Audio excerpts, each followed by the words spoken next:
This is the Truth Frequency Radio Network. We are TFR. Truth Frequency Radio.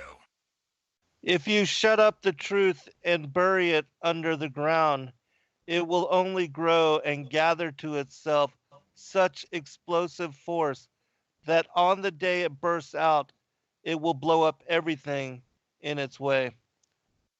Welcome, friends. I'm your host, Zen Garcia. This is Secrets Revealed here on Truth Frequency Radio. I appreciate all of you taking the time to join us this evening.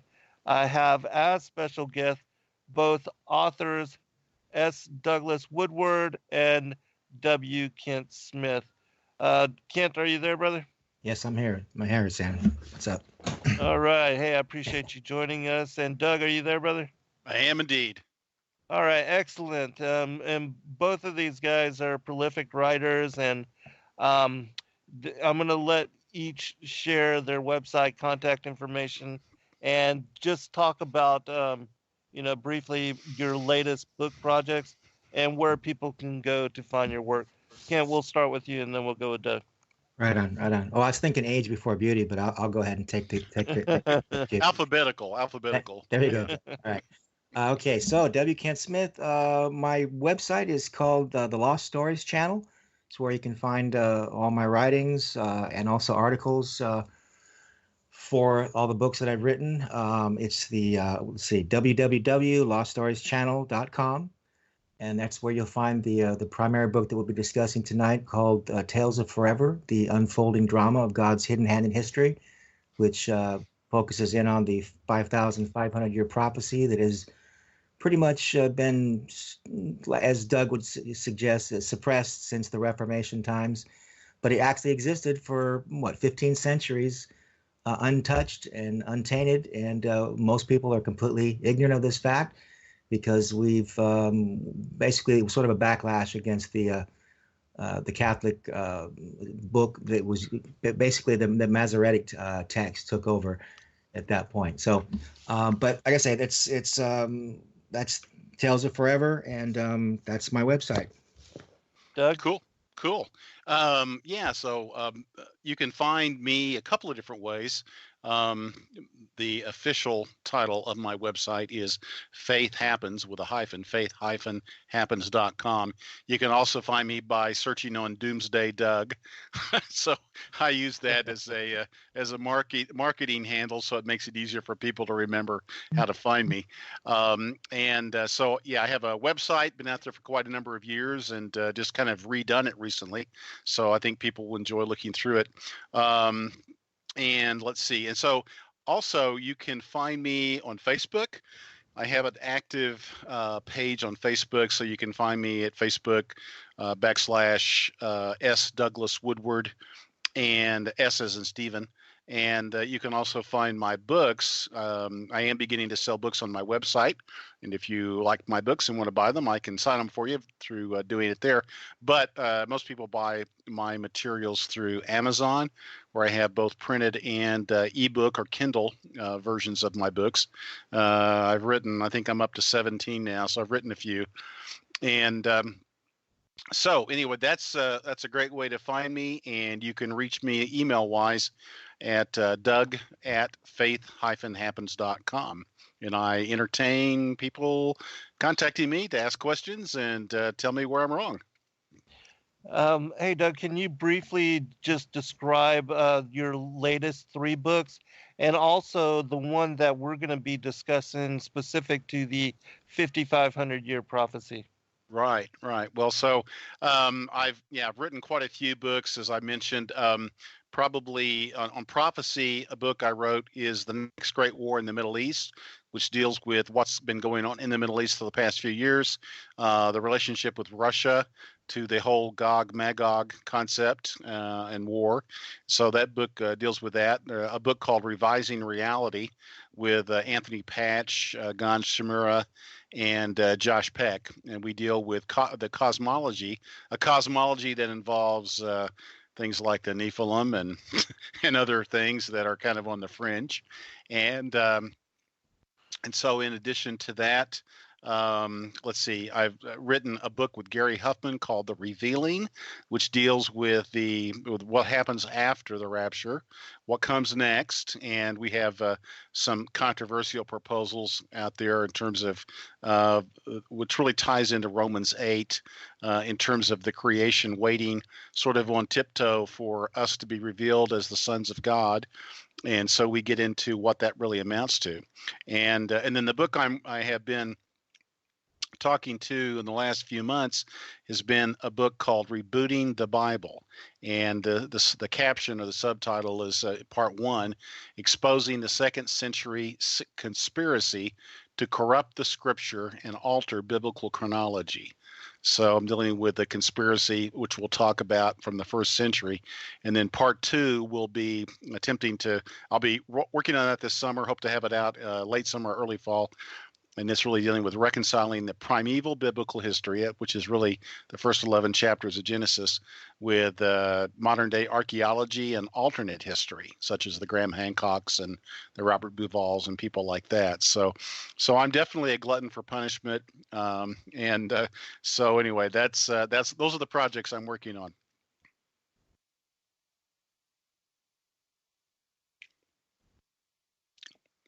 Are we there? I don't know. Hello. I apologize. Somehow I got muted. But for those okay. that are not familiar with the 5,500 year prophecy, I'll read a really quick passage from the first book of Adam and Eve, and you can find this prophecy paralleled in much of the primary Adamic literature from all the various cultures around the world. And in this passage it says, God said to Adam, I have ordained on this earth days and years, and thou and thy seed shall dwell and walk in it until the days and years are fulfilled, when I shall send the word that created thee and against which thou hast transgressed, the word that made thee come out of the garden and that raised thee when thou wast fallen, yea, the word that will again save thee when the 5 days and a half are fulfilled. But when Adam heard these words from God and of the great 5 days and a half, he did not understand the meaning of them, for Adam was thinking that there would be but 5 days and a half for him to the end of the world. But in reality, this was representative of 5,500 years, and this prophecy was then passed down through Seth in his generations, and they were looking for and awaiting the coming of the Messiah at 5,500 years. And it's interesting because Kent and I both wrote about this in our various books and our works. And lo and behold, Doug confirmed this in discernment without understanding our previous work in connection to it. And now he's become confirming witness to this prophecy and the unfolding, and also its connections to the Jews, the Pharisees, having hidden that Christ truly was the long-awaited Savior Messiah and the fulfillment of the Old Testament oracles. And so I think we should really start first. We'll start, Kent, with you and how you came upon this and how you first wrote about it, and then we'll go to you, Doug, to tie together how it was that you discovered this as well. Oh, sure, Zan. Yeah, believe it or not, I came at this from a dramatic writer's sort of point of view, who was always fascinated with Bible movies, right? Not just Ten Commandment movies, but movies like Raiders of the Lost Ark. As a young person, I was always swept up in the fact that you could tell the story and you could inspire faith on another level, right? It wasn't just sort of like a preachment, right? So I used to beg God. I said, God, I just want to write a movie, and I sort of saw the hero's journey in in Hollywood, and I thought, it's interesting that the Bible itself, when a good a preacher or a teacher teaches the Bible, he's not just teaching boring facts and history. He's teaching the dramas of Scripture. And I thought, someone should write a good movie about this. And I said, And then I just happened to stumble onto these other biblical books in the so-called lost books of the Bible. And as I was reading them, I was thinking, well, first of all, they were like Shakespeare, right? So I knew they had to be translated into modern English. But I kind of felt like Orson Welles translating Shakespeare, but just happened to the Bible. And in these stories is where I first found out about this prophecy of the 5.5 days. And then as I further researched it, I didn't just find it in one story of the book of Adam and Eve. I then found it in another story, in the story of Jesus and the trial of Jesus and the so-called acts of Pontius Pilate, where at the end of the story, well, of course, I don't want to give away the end of the story completely because it is a movie and it is in Tales of Forever. But I was fascinated by the fact that this 5.5 day prophecy was not just in one isolated book. And I conceived of this trilogy that literally took decades to adapt and adapt and adapt. So because I wanted to make it a real movie, make it not just a learning experience, but make it an exciting one. And but little did I know that I was sitting on the timeline that was beyond just a fantasy story. Because most people, like traditional Christian book publishers, said, "Well, we can't. This is a very nice story, but we can't publish it." So I would tell them, "Well, what about this and what about that and what about these parallels with the canonical scripture?" They couldn't argue with me. So then I said, "Well, I'm maybe gonna have to put the chronology and some history with my movie." And then once I published it, then I stumbled onto you, and you had connected the story of Adam and Eve, and you had connected the story of the acts of Pontius Pilate, and I thought, wow, how do I get in touch with this gentleman? And somehow then Jeff, well, of course, Jeff Massara was the one who told me about you in the first place, and so at that point I asked him, can you talk to Zen somehow and get him a copy of my book, because I think we've got something together where I've got the sort of the movie version and the documentary version, but no one would give me the time of day, basically, traditionalist, right? And then you helped me get on the air, and we sort of found out we were sort of kindred spirits. And then again, so many months later, then suddenly there's Doug on the horizon from a pure chronological point of view. And so now we're moving into the next phase of that operation. Yeah, it's really amazing, that we came out to be confirming witness for one another. But Doug, if you would, please, can you tell your side of your research and how you were led into this particular area of study? Right. Well, I started researching the chronology of the Septuagint and relied heavily upon a gentleman that has done extensive work on this. He had published documents 15, 16 years ago named Barry Sutterfield. And I was not familiar with the fact that the Septuagint chronology was different. It's just not anything that I had stumbled across before. So, I sometimes say a year ago, I learned things that I had never heard before that are in this book, Rebooting the Bible. And it really was the fact that the Septuagint's chronology is roughly 1,500 years longer than the chronology of Bishop James Ussher, which is essentially the same as the chronology of the King James Bible, which probably your listeners will remember that Ussher famously indicated that creation occurred in 4004 BC. Well, the Septuagint says that the creation, or at least Genesis chapter 1 and 2, took place at 5,500 years before Christ, so about 1,500 years more. And that by itself might not have interested me, although I did study and can talk later as to why there is the difference, how it's calculated, and so forth. But when I discovered that many of the church fathers believed that the Septuagint's chronology was correct, and that they had accused the rabbis, that by the way had previously been the Pharisees, they rebranded themselves, that they had altered the chronology in order to invalidate that Jesus had fulfilled the 5,500 year prophecy.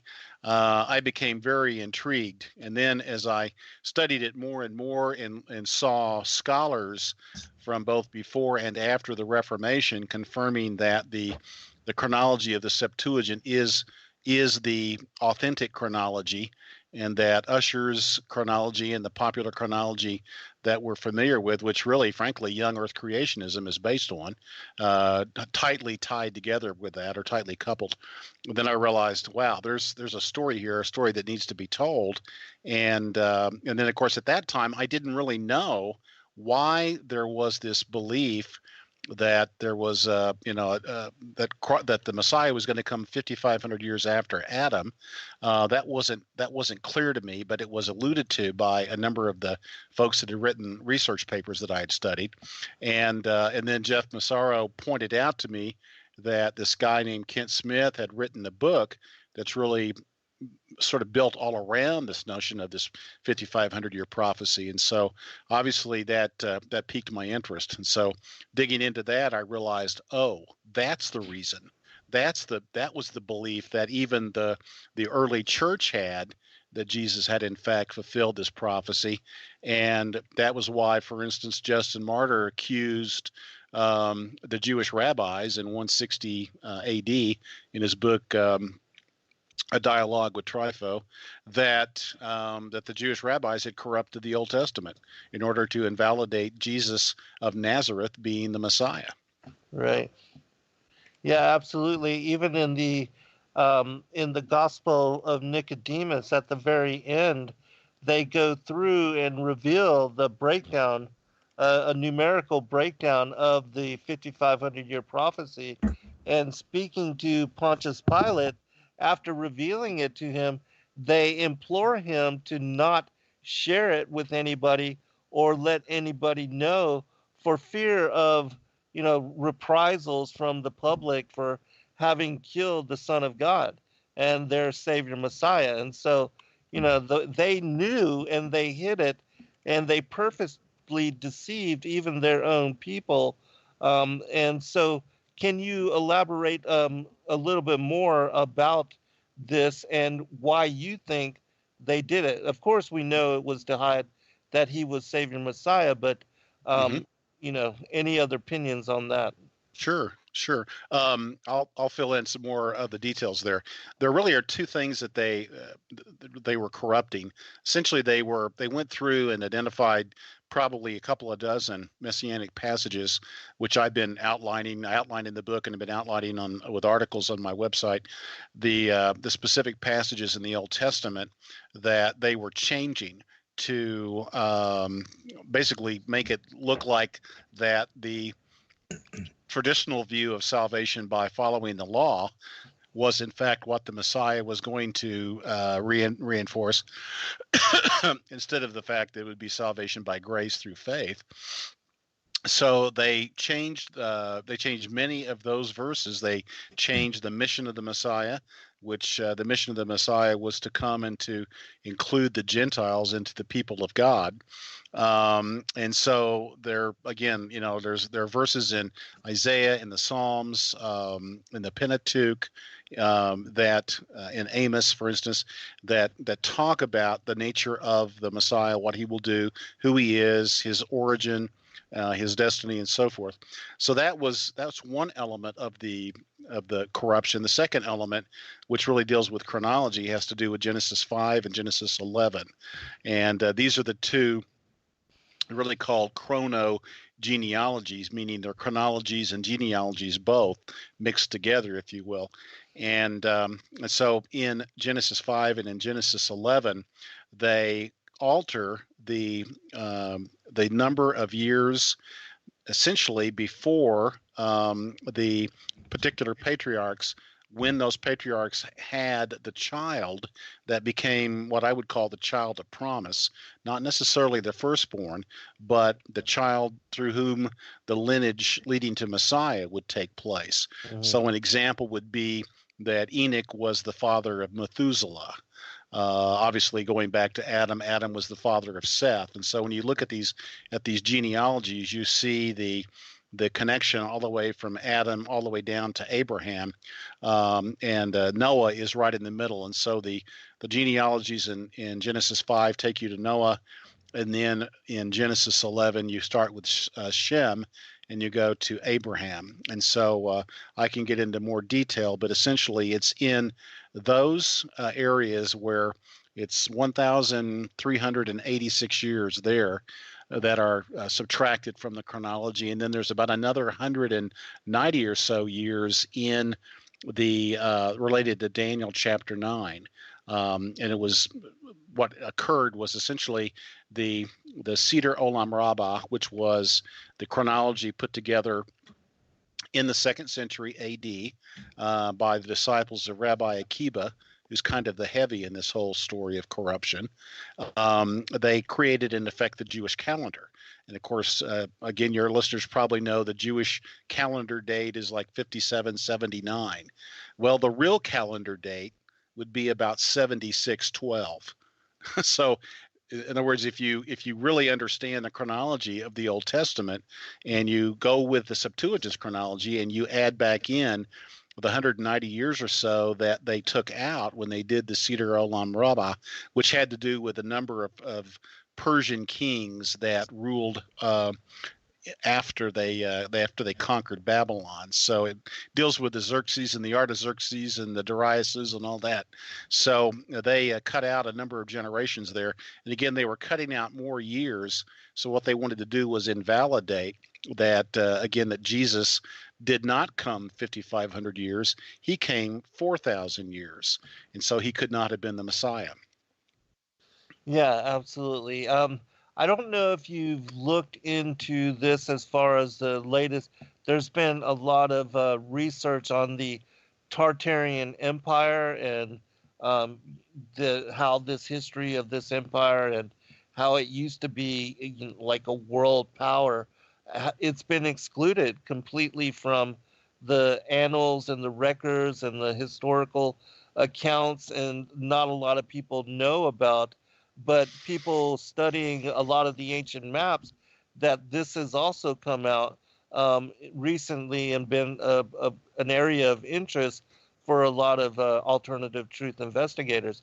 Do you know anything about that, Doug? I do not. I'm in that group of people that know nothing about it. Okay, well, it's very interesting because it also, in doing the research, it shows that, not only was their entire history excluded, but there seems to be a lot of missing years as well with that particular area of topic. But yeah, Kent, do you know what I'm talking about with regard to the Tartarian Empire?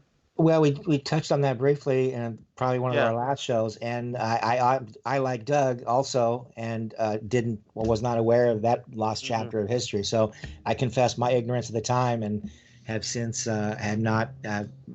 So I apologize to for my lack of awareness on that chapter as well. So all good.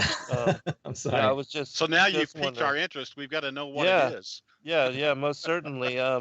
Again, well, I'll just touch briefly upon it with regard to the historical account, and there's even specifically a release, a secretive, covert CIA document that talks about how the Russians purposely remove the all the studies and the research and their inventions as being connected to the Tartarian peoples. And this was a worldwide empire that even here in America that they had ruled over during in the ancient times before even Columbus. And it shows on the maps that, for instance, between the 15th and 16th centuries, that California was an island off of the coast of the United States. The Great Lakes had not yet even been created. And then all of a sudden in the world map of 1749, you see that California is now part of the continental landmass and connected to the United States. There's no longer any space between it and the mainland. And then all of a sudden you see also plotted on the maps these Great Lakes, up there in the northern part between Canada and the border of the United States. But somehow these kind of things are not cited or spoken about in the annals or the history or the records. and also that there was these megalithic structures and technologies which were far in advance of what is even available now, and that the people that were over and creating these ancient cities all over the world that had spread through the Tartarian Empire, that they were of larger stature, that they were connected in some way to the giants, and that we see in the genealogical records how Cain being excluded from the genealogy of Christ in Luke chapter 3, and also in the Cave of Treasures in the Book of the Bee, there's a genealogical record that excludes him. And then we see that, oh, wow, we're already at the first break. But we'll pick this up on the other side. We'll be right back, everyone. And inquiring from the burning of the temple unto the coming of Christ and his birth, we found it to be 636 years, which together were 5,500 years, like as we found it written in the Bible that Michael, the archangel, declared before unto Seth, that after 5,500 years, Christ, the Son of God, hath come. Hitherto have we told no man, lest there should be a schism in our synagogues. And now, O excellent judge, thou hast adjured us by this holy Bible of the testimonies of God, and we do declare it unto thee. And we also have adjured thee by thy life and health, that thou declare not these words unto any man in Jerusalem. And so you see here how the Pharisees, understanding and knowing that Christ had come 5,500 years, just as prophesied to Adam and passed down through his generations, that they hid this knowledge. With regard to the Tartarian Empire, really quickly, it seems to be connected to both Cain and then Ham, and the children, the Ishmaelites, the Esauites, but specifically to the Canaanites who usurped the land from Shem. And when God made the covenant with Abraham, and they went into Canaan and took that land back from the giants, the sons of Anak and the Amalekites that were inhabiting and ruling over that particular Og of Bashan and the other giants that were living in that land, they were basically taking back their inheritance that was promised to Shem but was usurped by the Canaanites. And the genealogy, in my opinion, a lot of what is written about and declared in why it was that the prophets, apostles, and patriarchs spent so much time detailing it was that these kind of truths would be revealed, because we see it connected to the enmity between the seed of the woman and the seed of the serpent, spoken about in Genesis 3:15, and then the wheat and the tares, let both grow together until the time of the end. And so there's this ongoing war, and it's connected even to the bloodline elites and the war against the masses of today. Is that also anything that you have found and have followed out in your research, Doug, with regard to what you were looking in with the genealogies and the lineages and stuff? No, not actually. I think that just from doing I did a quick search here in terms of Tartar and Tartary. There it is definitely considered a conspiracy theory. And it looks like it's related to the Mongol Empire, Genghis Khan and so forth, which was it was a very dominant empire, we could say, through the Middle Ages. And so now its relationship to the in effect peoples or lands 3,000 years before, as it relates to Cain and so forth, I heard nothing about it at all, and so I can't be of any help to that. Yeah. No, just to the giants and the connections with them, because the architecture seems to show that these people were of larger stature. But you haven't looked into it and studied it, so it's really Right. not fair to ask you any opinion on it. But can you? I have written Yeah, go about ahead. and Yeah, Tales of Forever. yeah. I don't know if you remember, Doug. You said you were interested in the last act of my, because as I said, not only was I interested in the 5.5 days being lost from biblical Hmm. tradition, I was looking for other ways to verify, because it's so hard, as you well know, to go back in the past and prove that books were written, because apparently there has been a written tradition all the way back to Enoch, and this is something that I had to explain in terms of a pattern of history where we have lost truths and then they are suppressed, and going all the way back from the kingdoms of Israel being chosen by God and then being scattered and lost. The same thing when we had the Bible in the first century. It went from being in the hands of the apostles and the 70 that were chosen, and then for how many centuries went by when it was in a language that the average person didn't even speak. Right? It was a language of the priests and the bishops and whatnot. And then it wasn't until the Wycliffes and the Reformation that it suddenly come back into our language frame, right, of the common people. So I was trying to figure out how do you verify this tradition of the of this writings of Adam and Eve and the 5.5 day tradition, the prophecies.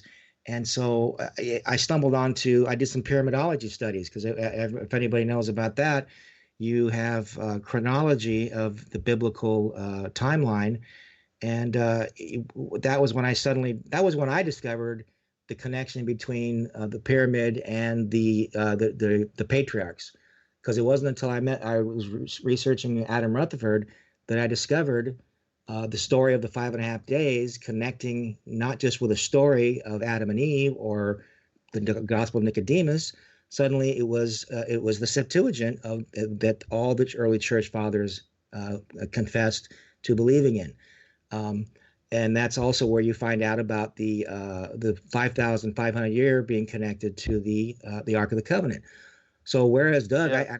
I made this connection where in my book there's a character who's called Theophilus in the first century, and he was the first biblical chronologist who worked out a detailed chronology of creation to now, or to Christ, and about 5,500 years. But there was another guy, Hippolytus of Rome. He's the one that said, "Well, how do we know that Christ came in 5,500 years?" He said, "Look to Moses, because God told Moses to build the Ark of the Covenant in dimensions of 5.5. Therefore, by this 5.5 cubit dimensions, we're signifying the 5,500 days which Christ will come." So I just stumbled on that today, and I thought, well, that's funny. That sounds kind of like Doug the chronologist, and then Kent sort of the symbolist. Because what my book is about is, again, trying to come up with ways to sort of transcend the impenetrable nature of history, because we weren't there.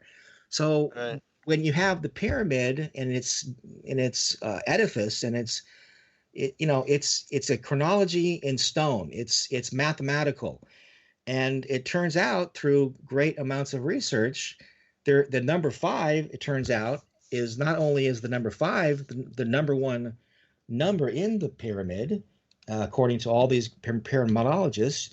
Pardon my tongue tying, but there is a 5.5 day chronology in the pyramid, and the pyramid just happens to be called the Pillar of Enoch by many traditions.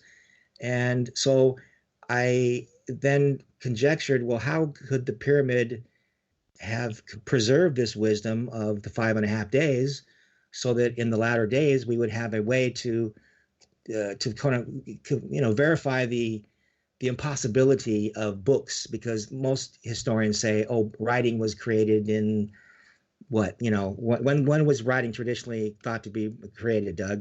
Well, it certainly depends. I mean, the probably the best way to say it is that it was the cuneiform of Mesopotamia is probably regarded by archaeologists as the first sort of highly structured alphabet, and although it was pictorial as opposed to being symbolic, and so of course then you get into Paleo Hebrew and so forth. So, but probably in the nature of 3,800, 4,000 BC. And then if you believe in the scriptures chronology, then you're going to take that all the way back to Adam. Enoch, there's a lot of legends that suggest that Enoch was actually the inventor of writing. Correct. That's what I'm getting at. And if so, that would take it back to almost 5,000 BC, and and so the Egyptian Thoth, which appears to be a name for Enoch, and Enoch also appears to be related to Hermes. Exactly. So, that's all in the tale. Yeah, right? exactly. Yeah. So the pattern. I'll comment. Just the pattern that you're identifying in Tales of Forever is a pattern that is. Let's just say it's very curious that pattern reappears as many times as it does in the pyramid, and you do a good job of pointing that out in your book. And in that, as likewise the Ark of the Covenant, there is this sort of 5.5 pattern, 5.5, could be years, days, whatever pattern, and that suggests that there's more to this than just sort of an ancient superstition. Exactly. And leading up to trying to follow up with what the giants and the role of the giants, because if you think about it, one of the most perplexing puzzles that we've all grown up in Sunday school. Comedians make fun of the Bible. They say, "Oh, God loved the world so much that Noah and his family they all got naughty, and God destroyed the earth with a flood." It's like, whoa, and you kind of embarrassed to talk about the Bible if you believe that God destroyed the earth with a flood because mankind just got a little naughty. And well, if you study the books of Enoch, you find out that no, God didn't destroy the earth because of mankind per se. It was actually the role of the giants and the Nephilim and the Watchers. And I got really curious, and I kept saying, well, there's got to be more. Why would God unleash these creatures, knowing full well that they were going to have to be destroyed? And sure enough, it turns out that in the book of Jubilees, it talks about Enoch and his father Jared, and it says that in the days of Jared, the Watchers descended to teach mankind the judgment and righteousness of God. And so, as you well know, in Act 3, I point out that God must have had some really, really good reason to let these guys loose if he knew full well that they were going to create giants and then they would have to be destroyed. And it turns out that if Enoch was the architect and the Watchers descended in the days of Jared, his father, that there's a very good chance, if you understand the nature of angelic intervention, that one angel in the destroyed Sennacherib's army, 165,000 people dead in one night, thousands of people killed. So there's all this sort of there is a biblical role of the power of angelic intervention. And when you look at the construction of the pyramid with millions and millions of tons of stone blocks, and people have naturally had to conjecture, well, some form of alien beings must have created this pyramid. Well, you don't need aliens if you have angelic watchers who are basically the construction crew for Enoch. And if you study the pyramid, you'll find over and over and over there's absolute proof that Enoch's stamp is written into this thing. And I'm so much better at writing this book. I pardon me for not being able to explain it properly sometimes, because the book is so meticulously drawn out, and I'm also limited by my own ability to trying to regurgitate the book. So, but the point, it's hard when you write a 500 or 600 page book to be able to make it succinct and talk about it on a radio show. Sure. So I sympathize with what you're saying, but the reality is that you show a pattern, and you point out, of course, the various books, the pseudepigrapha that really was some of it written before Christ, perhaps some of it written after Christ, like the Gospel of Nicodemus, perhaps. Right. And so to me, for me, it's not important whether or not the the prophecy was in fact, this could come across wrong. To some extent, it's not important to me that the prophecy was given before the time of Christ. What is important to me is that the early church believed it. The rabbis believed it. They believed it so much so that they wished to corrupt the Old Testament. They wished to corrupt the chronology of the Septuagint. And that fact, and that's a fact that has been hidden. And so the 5.5. Now, after reading your book, Ken, I would say I do believe that the prophecy was a real prophecy, and it is a pattern of reality. And it was a pattern that God providentially hid into various things, and it's hinted at, like you're saying, in the Ark of the Covenant. It's more than hinted at in the construction of the pyramid, and of course you go into great depth as to how literally down to the inches of in terms of the dimensions of the pyramid, that this story is being told. And so to say that there's something to it is a vast understatement. Right. It's a real deal, basically. Now, there is one thing I can say very clearly and without hesitation. The reason it's so important that this 5.5 day be recovered compared to the 4004 BC date is primarily because, as we're talking about the primordial promise of Genesis, where it said the seed of the woman would come and crush the head of the serpent, that is not a time-specific promise. It's just sort of a vague promise that may or may not have come true. So the listener over the ages, he's got no frame of reference. But when you take the promise and from God to Adam and Eve, saying, "I will come rescue you after 5.5 days," and somebody then shows up after 4 days, then God's not faithful. But if you can verify that God showed up in Christ after 5,500 years, you have an immensely different shade to that whole promise, because now God showed up on time, and the world bent, the streams of history now bent to his word of promise. And now faith, when it says that faith cometh by hearing, and hearing by the word of God, it's instilling faith. And if it's impossible to please God without faith, it's really it's an apologetic, and that's really, to me, what's important is that this was an evidence, that the Messiah was going to come right on time.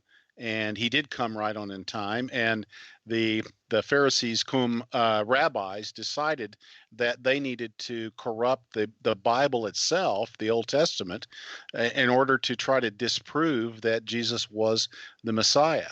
And so it's very important. And of course, for me, the apologetic that I make a great deal of in my book, Rebuking the Bible, is that if you understand that the chronology, the biblical chronology, the primeval chronology is 5,500 years rather than 4,000 years from Adam to Christ, all of a sudden now you can actually reconcile the secular histories, the history, in Egyptology, the Mesopotamian archaeology. All of a sudden, the timing of the flood, the timing of the Tower of Babel, this can all be laid out in concert with the events as they're documented empirically in, we'll say, secular science and archaeology. And whereas if you go with the shorter chronology, you have all kinds of conflicts. For instance, meaning, let me just give you one specific example. That would be the flood. The flood of Noah in the traditional chronology, the shorter chronology, is 2,350 BC. But in the Septuagint's chronology, it is 3,500 BC. And if we look at what archaeology tells us about the flood the legend of the flood across the world, it essentially says that the flood happened in that fourth millennium BC, meaning that it happens about 3,500 BC. And so that is what the secular archaeologists are saying. And so if you buy into the Septuagint's chronology, all of a sudden it connects. It doesn't conflict with, the Bible and secular archaeology. So I think that to me is a very important evidence as well. Doug, when you say the Septuagint's chronology, are you referring again? You mentioned previously Genesis 5 and Genesis 11, or is there somewhere else specific that you are alluding to? Well, it really is. That's a good question. It's Genesis 5 and Genesis 11, but those by themselves add, as I said, about 1,386 years is the differences between what the Masoretic text, which is the traditional conventional Bible that we Protestants follow, versus the Septuagint, the Greek translation of the Old Testament that was done about 300 years prior to the life of Christ. If you compare those two, that's what you find. Now, the question of how you really get at that date, you have to do more research. It's not just Genesis 5 and Genesis 11, because that takes you from Adam all the way down to Abraham. But now, how do you get from Abraham to Christ? And then you have to do that, to get to that date, you have to do some pretty intricate research related to how long was the time of the kings of Israel. For instance, when was Solomon? When was David? When was Saul? And then prior to Saul, you had Samuel. You had the period of the judges. And the period of the judges is an extremely difficult time to understand in terms of the biblical witness. And so it takes a lot of research to nail that down. And so once you get that, then you get into the whole issue of when was the Exodus? So what year did the Exodus occur? And is there archaeological support for nailing down those dates? And the answer is yes. But the problem is that the conventional archaeology that evangelicals follow, they want to say that the Exodus was about 1,440 BC, or the conquering of the land of Canaan was roughly 14,005 BC. Well, the problem is that if you compare that to the archaeology of the city of Jericho and the other cities that Joshua and Caleb and the children of Israel conquered, the archaeology says that those things happened about 1580 BC. And so there's a movie called Patterns of Evidence that really lays this out very, very well. And it points out that the evangelical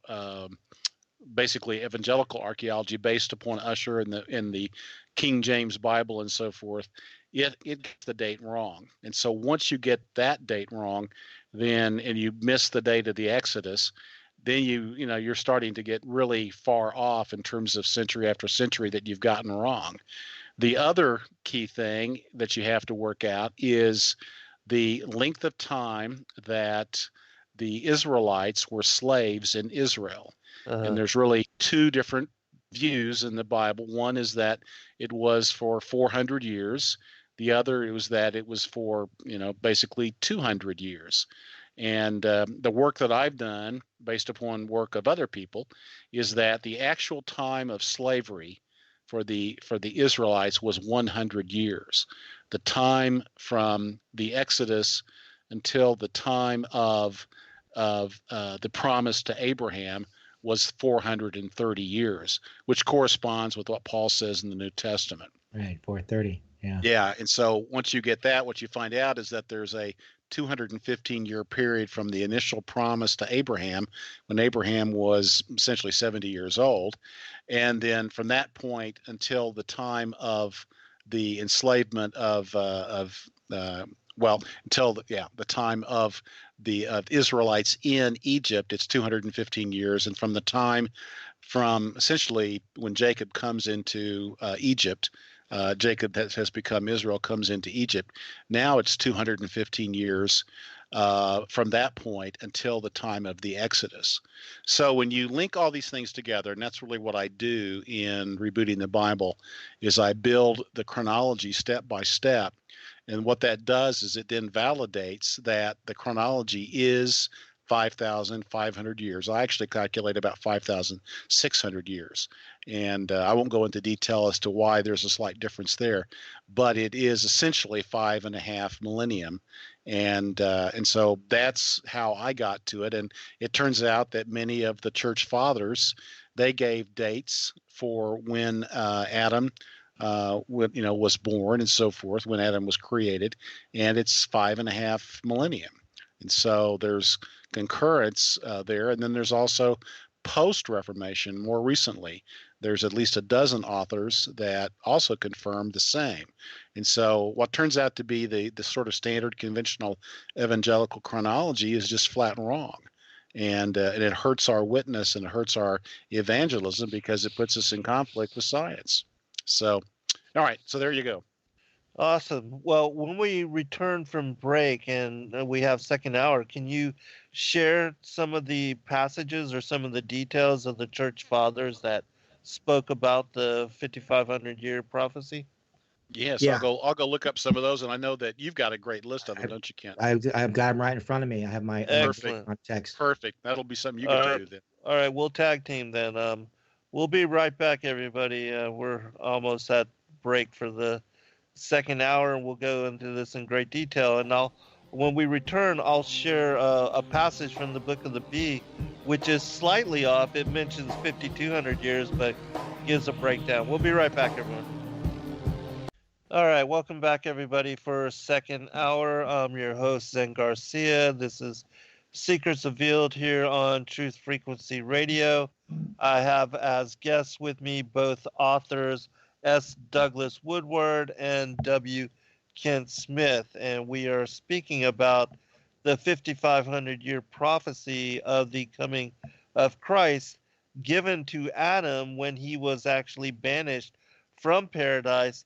This was a prophecy that was passed down through the lines from Seth through his generations, and as revealed in the revelation of the Magi, it's possibility that even the Magi, who everybody believes to have been Persian soothsayers or something of that nature, that in that text, which is the second century Syriac text, recently released, it describes how they were connected to the children of Seth, and that order was put together to watch for the coming of Christ and his incarnation in the flesh form in this 5,500 year timeline.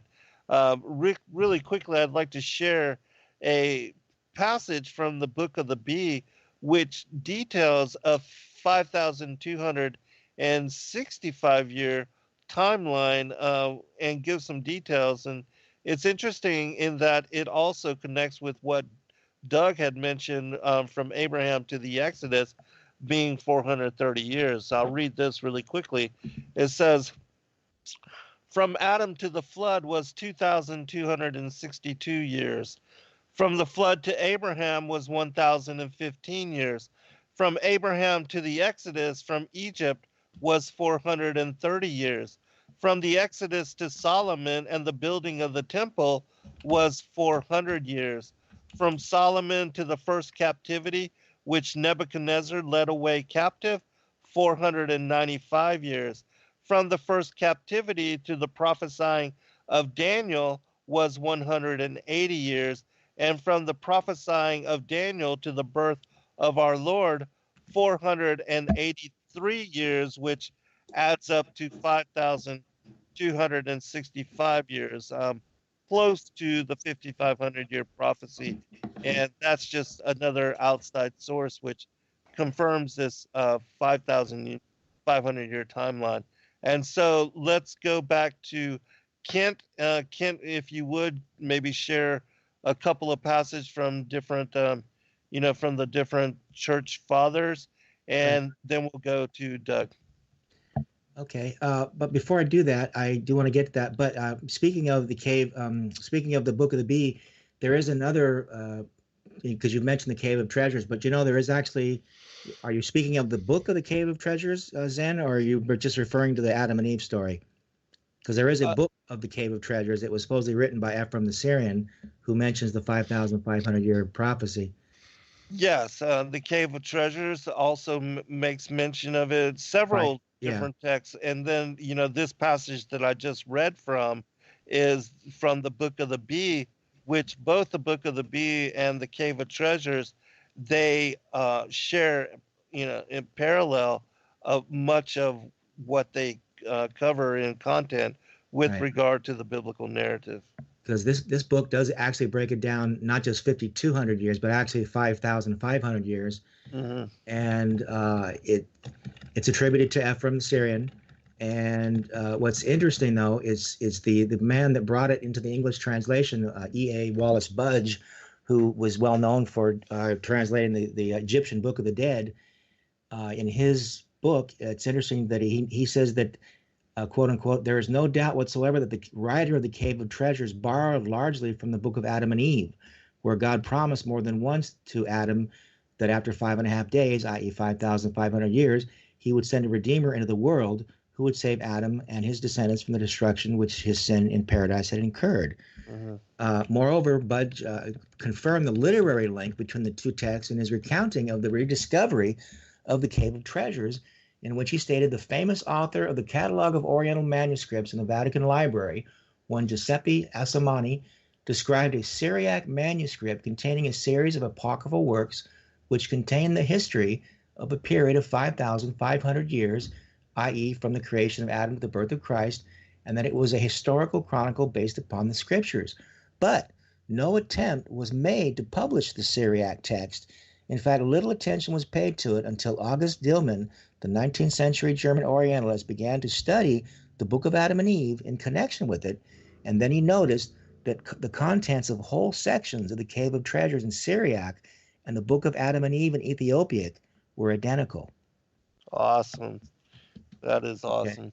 So now, as far as the links in the early church fathers who ascribed this 5,500 years, I did chronicle everybody in that list.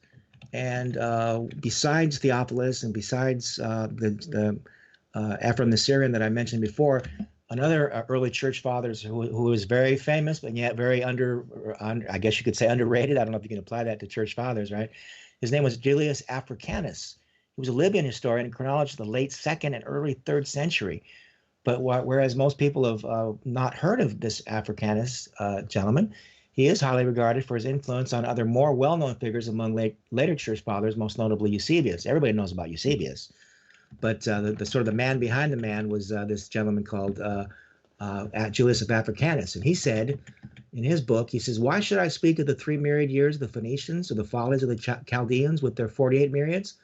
For the Jews, deriving their origin from the descendants of Abraham, together with the truth by the spirit of Moses, have handed down to us by their extant Hebrew histories the number of 5,500 years as being the period up to the advent of the word of salvation that was announced to the world, which has held sway in the time, or which was held sway in the time of the Caesars." So as a result of his work, this same chronology became firmly rooted in the Eastern Mediterranean world, which afterward placed the date of creation at or about 5,500 BC. So based on that estimation, we have many famous names. We have Clement of Alexandria, who believed in the 5,592. We have Julius Hilarion, 5,530 BC, Georgius Sandrinus, Maximus Martyr, Lactanius, Eutychus, Gregory of Tours, and Georgius Syncellus, 5,500 BC, Pandorus of Alexandria, Maximus the Confessor, and Sulpius Severus. And they all believe in this 5,500 years. And accordingly, the Byzantine calendar dated the creation of the world at 5,509, while in Ethiopia it was observed, quote unquote, the most authentic ancient history of that country, according to James Bruce. I don't know if anybody remembers the name James Bruce, but he was in the Book of Enoch. Yeah. So James Bruce, it says here that the most authentic ancient history of that country, according to James Bruce, is the Chronicle of Axum, which attests that there is an interval of 5,500 years between the creation of the world and the birth of Christ. So these are no small names, and all this history was just swept under the rug. And the great irony of history is one of the most important things for us as Westerners was the Reformation, right? But how ironic that the Reformation would have been create such a backlash of anti-Catholic sentiment. And I think I've mentioned this to you before. I believe in all these things, but I'm not anti-Catholic. I'm not anti-Jewish. Anybody who thinks we're on the show here attacking Jewish people for changing the chronology or Catholics, we're not talking about the people, right? Guys. I mean, we're always talking about it's always the bureaucrats. it's always the leaders that are trying to control their vested interests. Wouldn't you say that, Doug? With these so-called people that change the chronology. Yeah, as we say colloquially, they have a dog in the race. Yeah, right. So all these names, all these people, all this untainted timeline, and yet, and I personally, you know who I blame? I blame the enemy of truth. I blame the father of lies. Absolutely. Because think about it, if he couldn't stop the Reformation from happening, if he couldn't stop the language of the people being the vessel of the word of God being taken out of the realm of the darkness, because it was in Latin, and who spoke Latin in those days except the priests. So now, and this is my other argument too, right, Zan? People say, oh, you can't believe in these lost books. You can't believe in the pseudepigrapha. You can't believe in any of this stuff because it wasn't in our Bible, right? Well, they completely ignore the fact that the Bible that we call the Bible was itself for 1,000 years basically lost and imprisoned to the masses.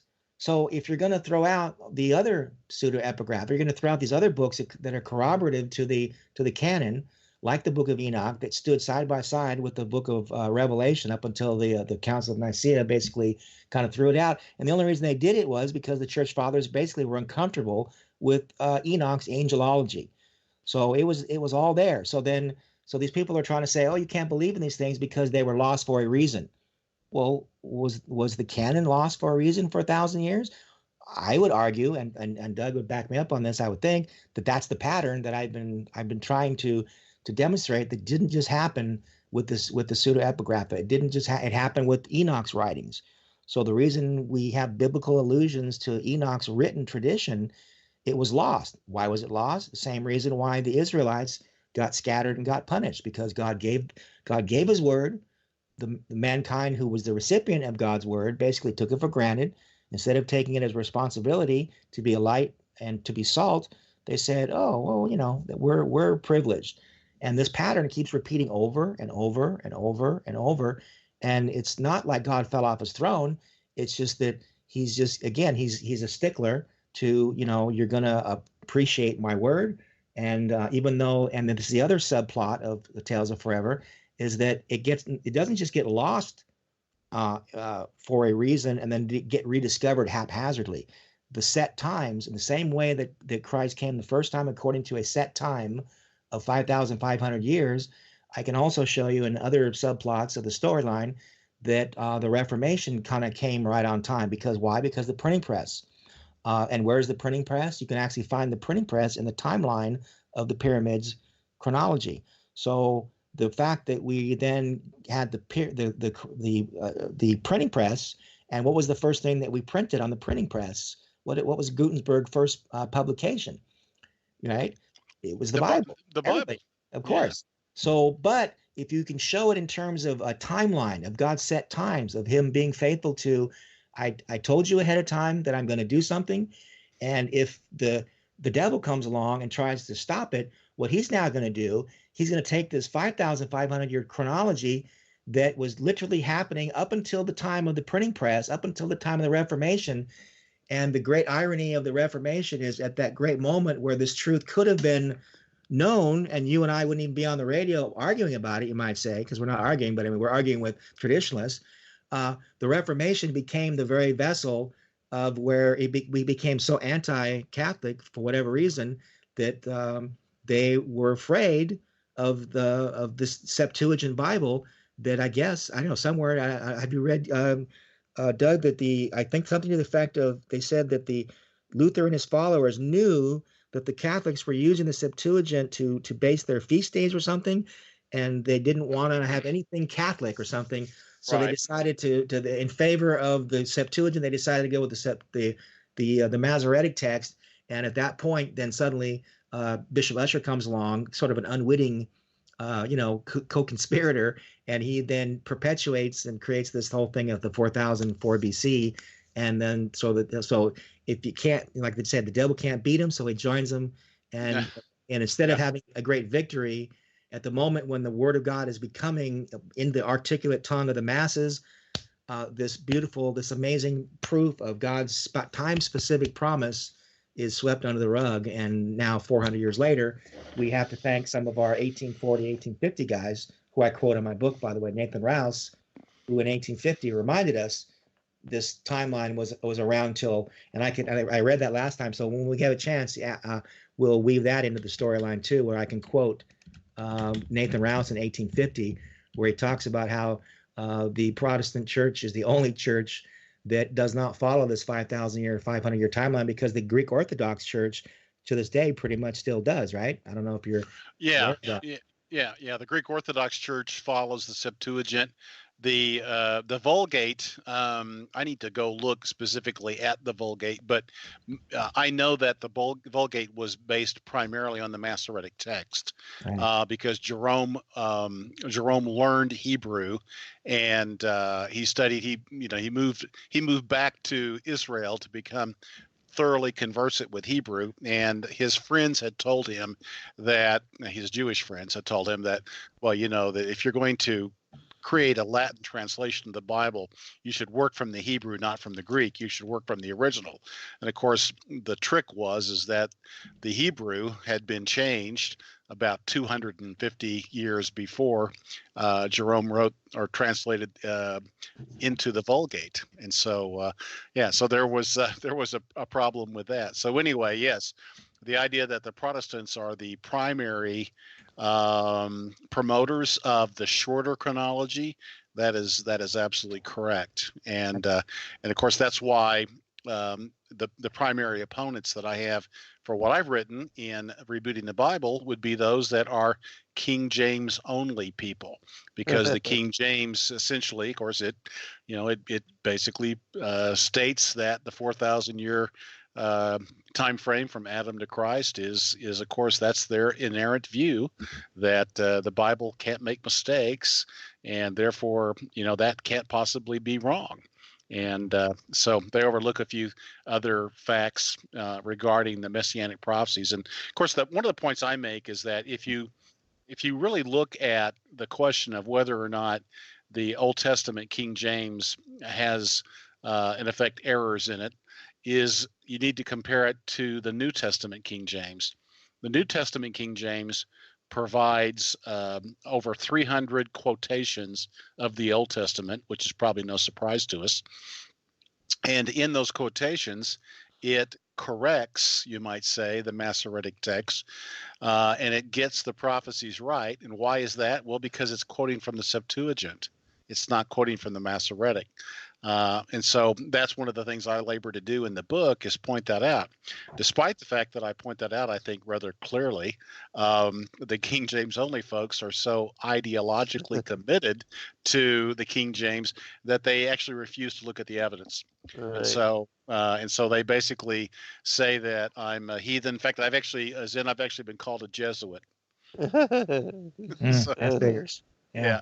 So anyway, so that's the core of the reason why the shorter chronology, the Ussher chronology, is still holding sway today, is that it's based upon a reverence for the King James Bible that, frankly, even the scholars that did the translation didn't have for the King James Bible, because they basically said that it needed, it would need to be improved, just as they had improved the Bishop's Bible that was there before them. Mm-hmm.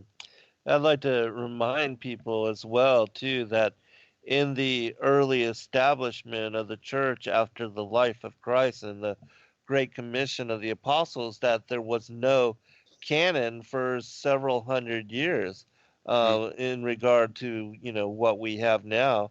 And even the King James, that there was included the apocryphal works, which are now discounted from that particular, the 66 book version of the King James Bible. But wanted to ask both of you a question as well with regard to the book of Enoch and its rediscovery and reintroduction to the English speaking world after James Bruce's discovery of it in the Ethiopic canon. But do you think that one of the reasons that it was targeted, which I do believe that it was targeted and that it was removed from, approved and authorized consideration by those that did the whole canonical process, was that it was messianic and it contained information on Christ as the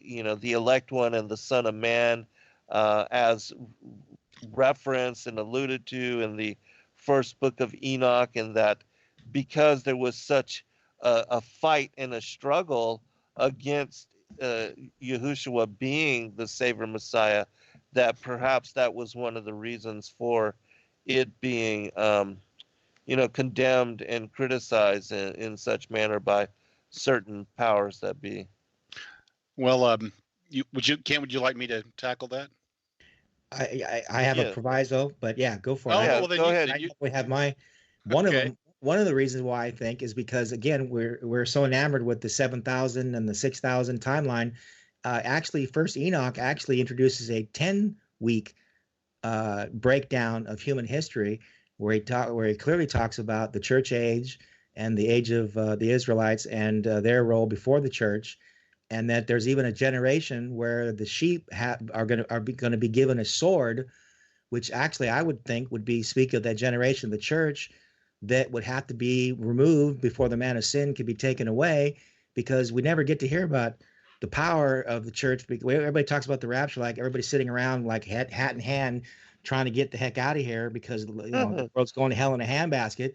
And I'm reading in the book of Enoch that there's a generation like that's going to have, like I said, it's like the sheep that were getting devoured in the earlier weeks are suddenly having power with the power of a sword.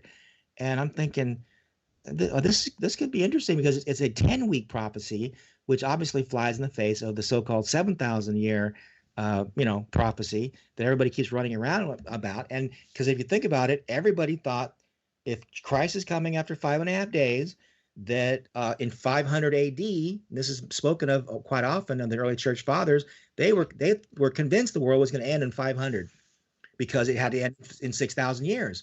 So now here we are, 2,000 years after the 5,500. We're in the 7,500 year, technically speaking. I think Doug mentioned that, right? So what do we do with the 7,000 year timeline? Is God faithful or is it not? So if you look to the book of Enoch, First Enoch, he's given us a little more leeway. And as I say, I don't know if it was human agency that was completely at odds with it. I think because the early church fathers, when you read about it, certain individuals, I've chronicled them in my list in one of my chapters here. It was either Jerome or Augustine. They were uncomfortable with the angelology, so that was why they got on the bandwagon to get rid of Enoch. But primarily, I'm thinking that it disrupted the whole idea. You can't have a 10,000 year, a 10-week prophetic timeline if we're all running around claiming to be expecting a 7,000 year chronology to exist. You see what I'm saying? So there was sort of a conflict of interest there that I don't think anybody's even taken into account yet, except for, I would call it pattern-seeking brain nerds like me who actually believe this stuff, because I believe in God's power. I believe if God said that God walked and talked with Enoch and he wrote books, I'm just, naive enough to think, okay, he did. We lost the books. That's okay. That's the pattern. But, so I'm thinking that, there's a reason why, but I still blame, like I say, I blame the enemy of the truth and the father of lies for finding human vessels to express his will and suppressing these truths. And again, it's like the age-old thing of God raising up Babylon. Babylon was bad and God chose Israel, but didn't the Bible say that God raised up Babylon to punish Israel? So if the devil finds willing instruments to suppress books like Enoch, isn't he doing it because it's, God is intervening, and he's using these human instruments to let these patterns of lostness and foundness and restoring according to times, you see? So Yeah. it all fits in my mind. Doug? Yeah. Well, in terms of the kind of the rejection of the Apocrypha, most of the Apocrypha was written in between, you might say, the Testaments. Many of the books, of course, were written and included in the Septuagint. Most of them were written in Hebrew, but some of them were written in Greek, such as First and Second Maccabees and so forth. It was actually written in Greek. The primary guideline that was being used by the rabbis at a little town called Jamnia or Yavnea, depending upon one's pronunciation of the letter Y and J and so forth.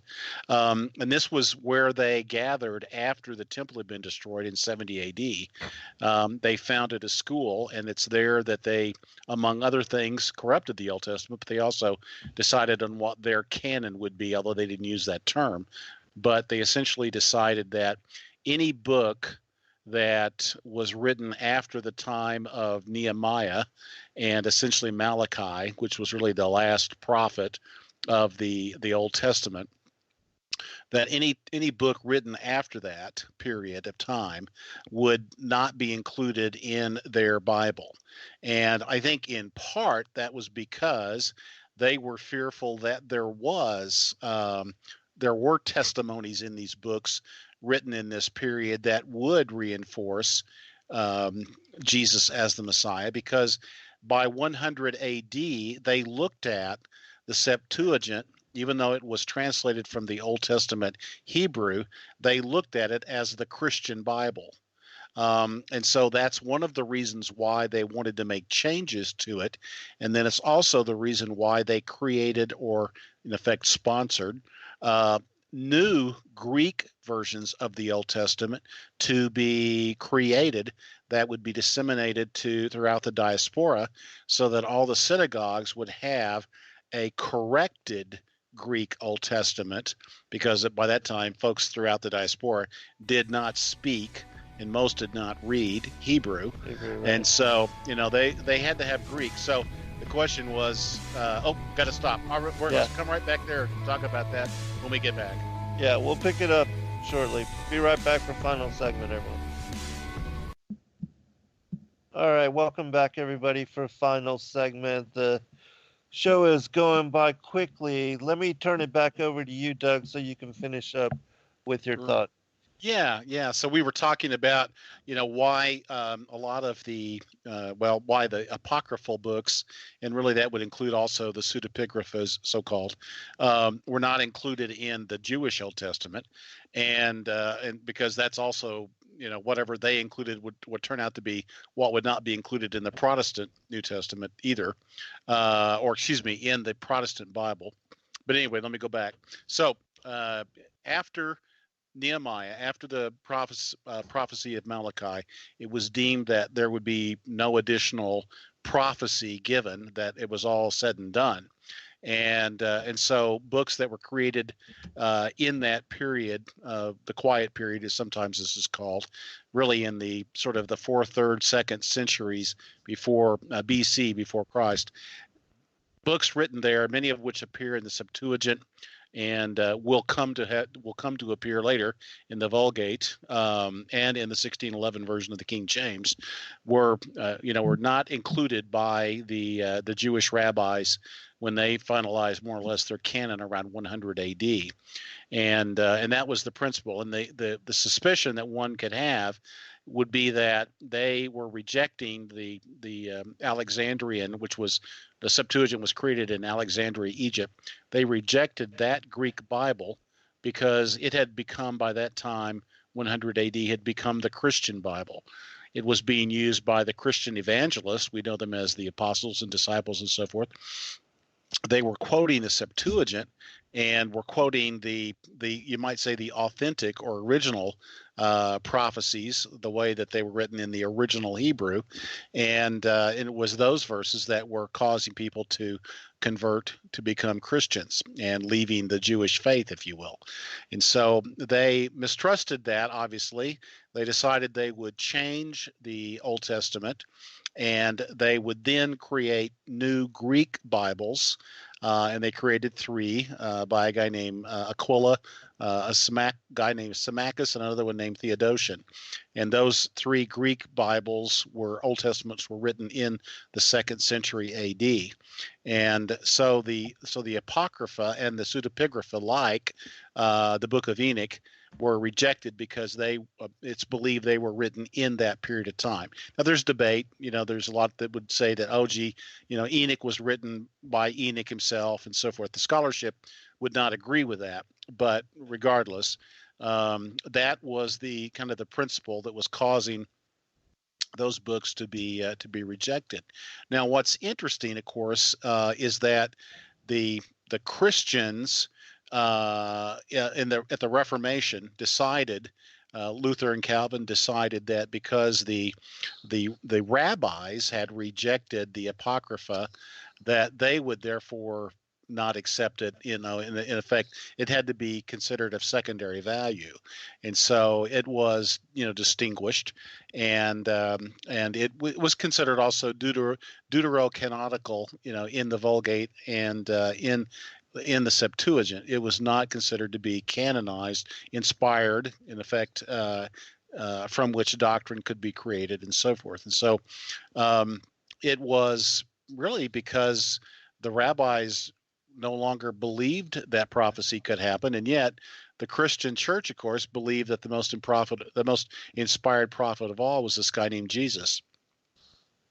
And so the fact is that there was inspiration that was continuing. Even Augustine argues that the Septuagint was inspired by God as well. And so you have all these different opinions about whether books were or weren't inspired, which is somewhat what Kent begins to get into when he's talking about the Apocrypha and the fact that in the Pseudepigrapha, the Book of Jubilees, Enoch, and then others such as the Book of Adam and Eve and so on, you get these stories that actually have some spiritual value and reflect many of the traditions of the early church, and so it's not as simple as saying something is or isn't canon in order to determine whether or not it has value.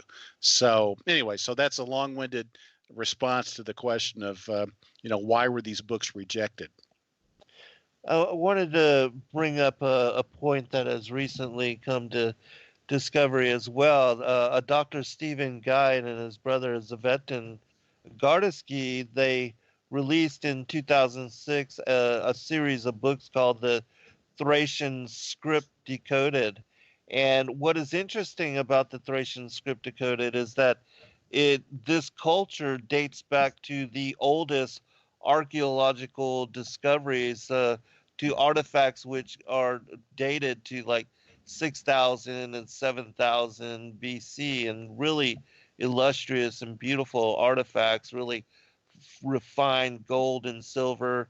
But anyways, they were able to decode the language, and what they discovered with regard to this Bohairic language is it's pictographic as well, and that the ancient hieroglyphic system, the Egyptian hieroglyphic system, seems to be based upon it. But what is really interesting about these people and about their oral traditions and the legacy of a number of texts that have been released called the Thracian Chronicles is that they were ancient Christians, and their culture predated even the Sumerian cuneiform and the Sumerian, which came up supposedly 1,500 years after them. But what the research into these people and their oral traditions, and they also have what I believe to be the most ancient account of the first book of Adam and Eve. It's called the Thracian Book of Atum and Ua, and in this particular text, it holds has specific chapters which are not found included in any of the other primary Adamic literature, but it makes mention of and speaks about Christ, calls him Jesus, um, and calls him also the Lamb of God, talks about in the same way this 5,500 year prophecy of the coming of Christ and being told to Adam and Eve, when they are cast out of paradise. It seems to be, the oldest rendition and possibly the original source for all of the other books of Adam and Eve. And as I said, their culture predates the Sumerian. In my opinion, the legacy of their work and the information that is being brought forth now by Dr. Guide and his brother is that the the Bible and the core tenets of our faith and the biblical narrative were not stolen, plagiarized, or counterfeited from the ancient Sumerian or the pagan cultures, whether it's the ancient Egyptian, Sumerian, or the Greeks, but that in fact these stories and the myth, the legends and the knowledge of Christ and his virgin birth and all of that predates these ancient pagan cultures, and that in fact it shows that the opposite is true, that in fact they plagiarized from Christian Yep. truths, Prophecies. yeah, that were known and that predated even, again, because so many people say that the stories of the flood were based upon Sumerian texts, and that the stories of the Bible were stolen from Mhm. the traditions of the pagan peoples in Yeah. Sumer. But the study of the Thracian material that has recently come to light actually proves the opposite, which I think is absolutely fascinating, and it's something that is still being suppressed, and not a lot of people know about this. And both Dr. Guide and his brother, they have not only been attacked, condemned, and criticized, but have been physically assaulted. And Dr. Guide was poisoned and passed away shortly after the release of these books. And his brother, Savetin, who's a bishop of the modern Thracian church, he was beaten to death, well, almost beaten to death outside of his home, but actually survived that assault. And so it in my opinion, kind of shows the lengths that people are going to suppress this information and to keep this knowledge from coming to light. But that is also an interesting area of study that you guys might consider with regard to the 5,500 year prophecy, and the fact that it shows that that the Christian beliefs and knowledge of the coming of Christ predated even the Sumerian cultures and the ancient Egyptian empires. Absolutely. Well, that's why the pyramid chronology it was absolutely critical in my research, because being the dramatist and the narrative person I am, but at the same time I consider myself an empiricist. So I said I got to have something to balance everybody telling me, "Oh, Kent, these are nice stories, and you did a nice job, blah blah blah," but be reasonable, right? So I said, okay, I'll take that as a challenge. And then you dig into the chronology of the pyramid. Well, that thing's been here a while, Hmm. and Right. it's a rock solid, absolute witness, and that was what it was designed to do. That's what the Watchers were there to do. And if Enoch had a relationship with the Watchers, and you can find a 5.5 year timeline in the pyramid, which I completely outline, I hope, to certain degrees of satisfaction, yay or nay, Doug, right? And Zen, so Yeah. um, Very detailed. it's in there. And so that is, you have like bookends, right? So you've got your narrative. So faith cometh by hearing, because certainly faith doesn't come by hearing, describing maybe the chronology of the pyramid. But if you can corroborate the narratives that by their very nature inspire faith, because when we hear that God said to Adam and Eve, I'm going to be faithful, I'm going to rescue you, they'd cry and they'd moan and they'd bellyache and they'd throw themselves off a cliff, and then they would die, and then the word of God would come and raise him up as a type of the resurrection, and then the word of God would they would take the blood from their sacrifice, and they would sacrifice to God. The word of God would show up, and he'd say, and we all know that who that is, right? In his pre-incarnate form. Yes, absolutely. And he would say, you know what? I didn't even tell you to do this, but you know what? I'm going to take this because when I come in human form and in 5.5 days, my blood will be the perfect sacrifice. And so as a reader, I'm moved, right, with these stories, Right.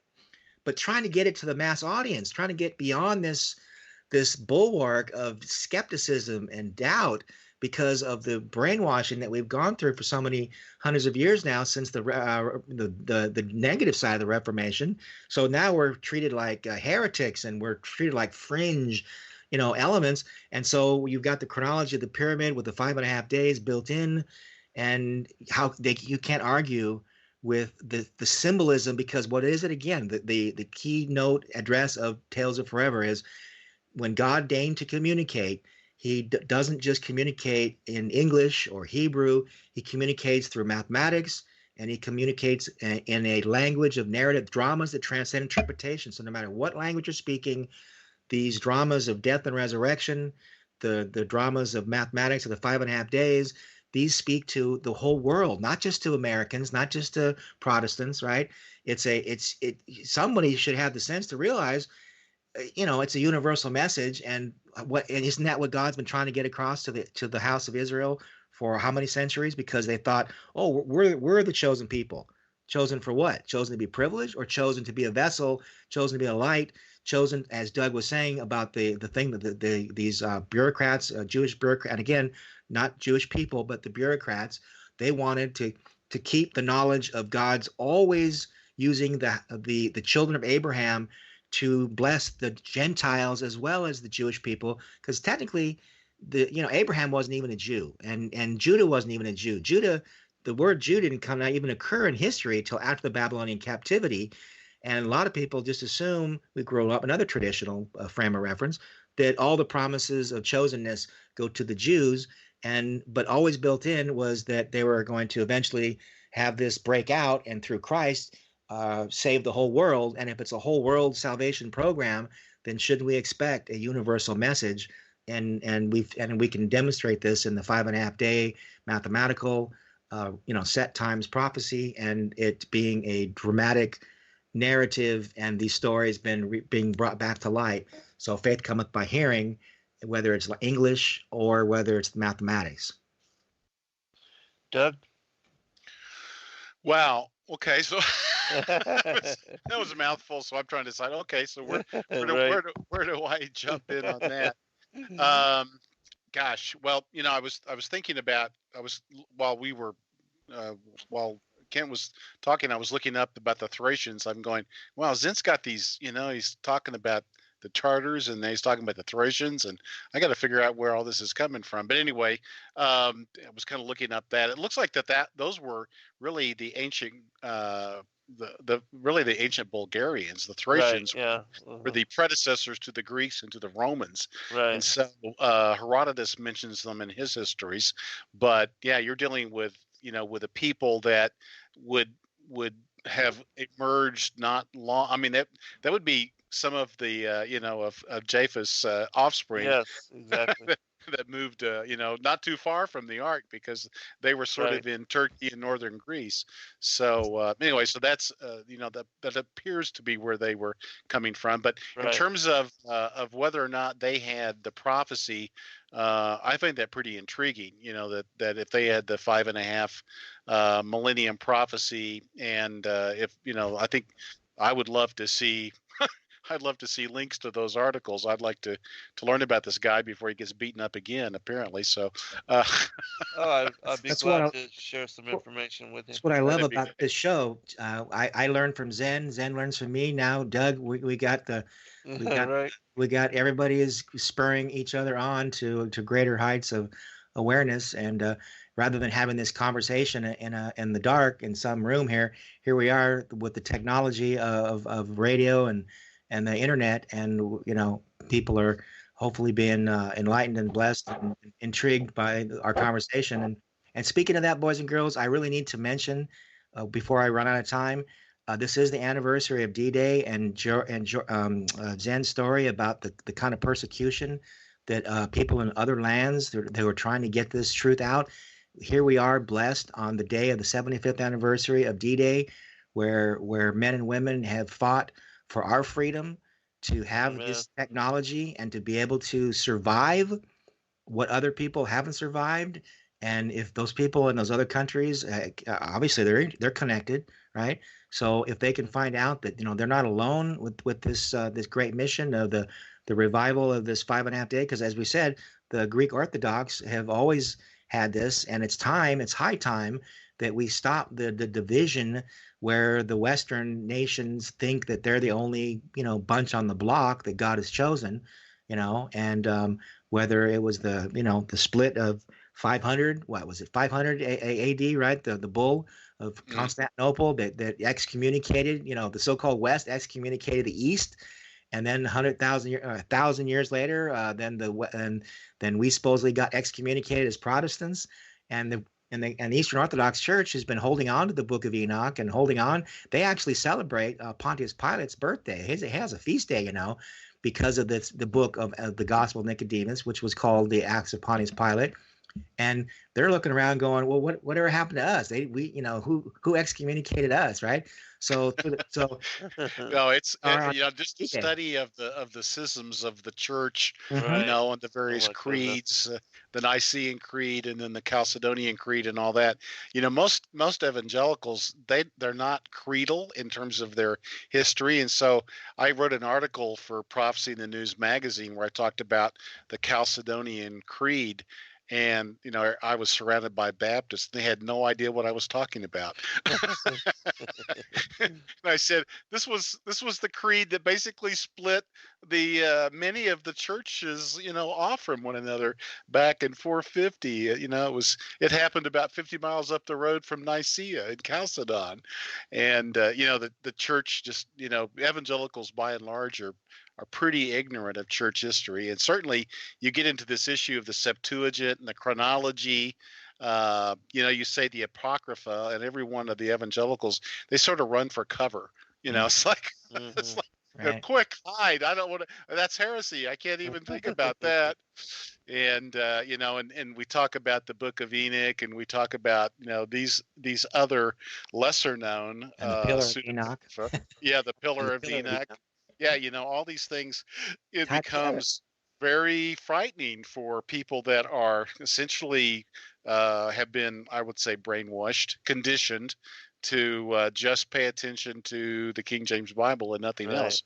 Right. And so, no, it's not like that anything's true. I mean, I happen to believe I'm a pretty Orthodox Christian myself, but the fact is that we can learn a great deal from these other books. Yeah, and Doug, please don't put me in that category. I am pure canonical. If anybody knows the canon, we have to know the canon like the back of our hand. If you think that we're espousing rejection of the canon and let's just go with the apocryphal books, you're crazier than a loon. I know, and I'm speaking that facetiously because I know you're not. It's just, but that's the attitude. These people who are trying to throw us out, they're throwing the baby out with the bathwater, to quote C.S. Lewis. They're trying to make a case that we're trying to corrupt the canon. We're trying to dismiss the canon. Absolutely not.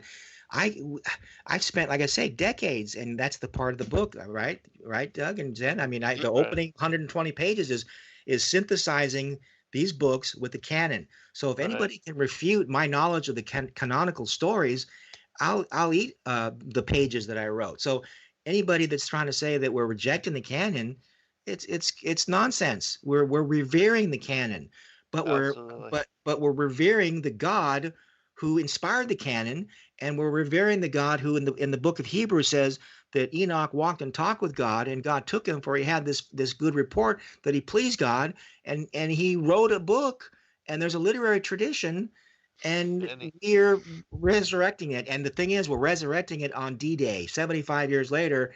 And we didn't engineer this. You Zen, and your lovely daughter-in-law Joy, who I just love corresponding with. She invited us on the show, and she said, "Oh, by the way, June 6th and July 4th are our next two dates." I said, "Wait a second. I'm the guy. I'm the set guy. God, okay."